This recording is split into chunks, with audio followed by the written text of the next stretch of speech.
Hello mga kalutong bahay, kumusta na kayo? May ipakita na naman ako ngayong bagong recipe sa inyo. Una, ito, magpainit akong mantika at magprito tayo ng isda. Prito natin ang isda. Itong isda, ang tawag dito sa amin ay kiko. Itong recipe ito mga kaluto ay ginawa ko ito dahil sa mga dati nung nag-aral pa ang aking mga anak, ayaw nila talaga kumain ng isda, mga tinola, paksiw. Kaya gumawa ako ng paraan. Pakita ko sa inyo. Prito ako ng isda. Prito muna natin una ang isda.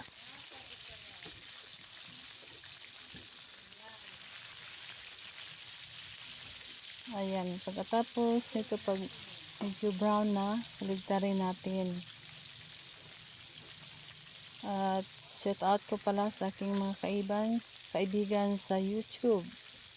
Lahat ng aking mga subscribers. Yan ang ating masangkap. Itlog, gamit tayo ng itlog at saka lemon juice. Ayan, baligtarin na natin.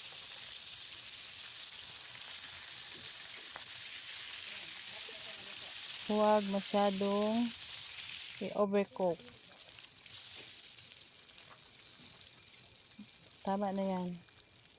At yung mantika na ginamit natin sa pagprito, yan din ang gamitin natin sa paggisa ng mga sangkap ng kanyang mga ricados.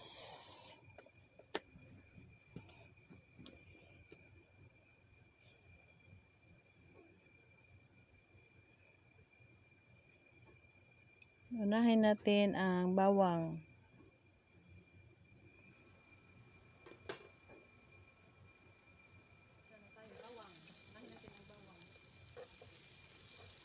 Haluin ng konti.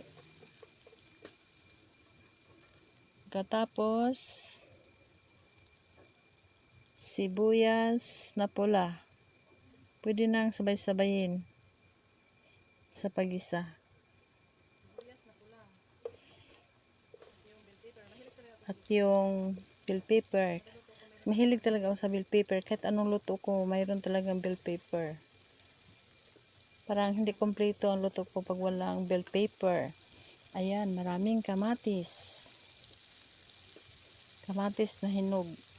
Ang dapat gamitin dito mga kaluto.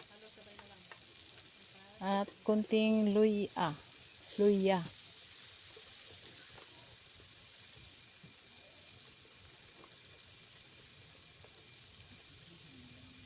Ang ginamit ko palang isda ay sa Bisaya ang tawag dito sa amin ay kitong. Iwan ko sa Tagalog kung anong pangalan nitong isda na ito. Masarap ang isdang ito mga kalutong bahay. At nilagyan ko rin ng kunting siling haba. Kunti lang, mga 2 piraso na hiniwa ko ng pino. Tapos natin igisa, maglagay tayo ng 1 and 1/2 cup water.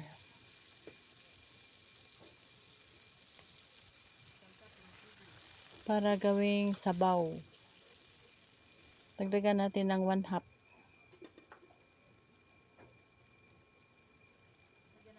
Ayan. At pakuluin.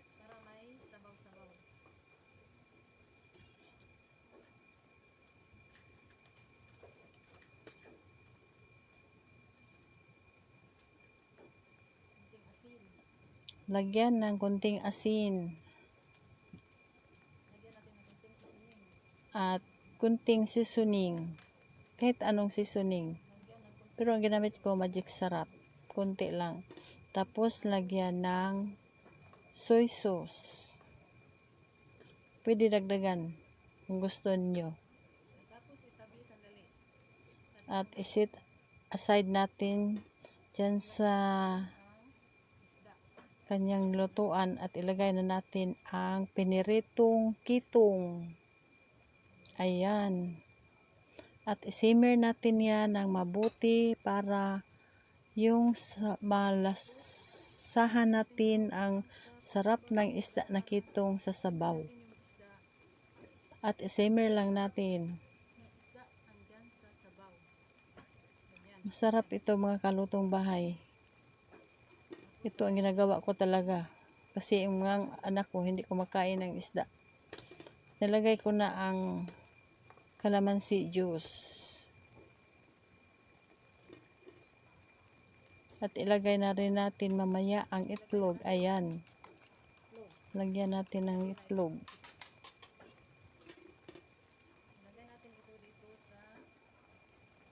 Ibudbud natin sa niluto natin. Ayan.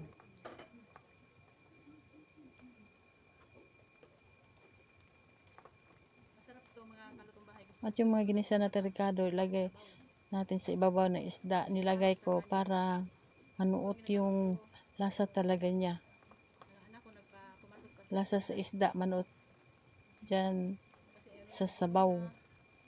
Ay baligtad, ang lasa ng isda mapunta pala sa sabaw. Lalong sumarap ang sabaw. At nilagyan ko na ng spring onion. Ayan. At luto na mga kalutong bahay. Pwede na natin itong i-enjoy. Ang sarap nito mga kalutong bahay. Subukan nyo. Madali lang. Sana nagustuhan nyo ang aking video. Salamat!